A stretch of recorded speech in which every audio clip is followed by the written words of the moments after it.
చిన్న గిన్నె, ఒక కప్పులో తేనె స్పూను, 2 మొలకెత్తిన గింజ ప్యాకెట్లు.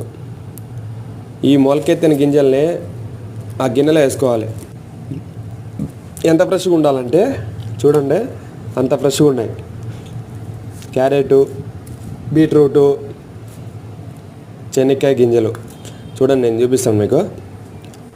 తర్వాత ఈ తేనె వేసుకోవాలి ఫస్ట్. ఈ తేనె చూడు ఎంత బాగుందో, మంచి తేనె. ఈ తేనె 2 స్పూన్లు దాని చుట్టూరు అలా అలా వేసి 2 స్పూన్లు వేసుకోవాలి, మరి మర్చిపోకుండా. ఈ 2 స్పూన్లు వేసుకున్న తర్వాత వాటిని బాగా కలుపుకోవాలి. బాగా కలుపుకొని ఇలా మిక్సప్ చేసుకొని ప్రతిరోజు ఒక 2 మంత్స్ తింటే ముఖం మీద మచ్చలు, గుంతలు అలాంటివన్నీ ఏమి ఉండవు.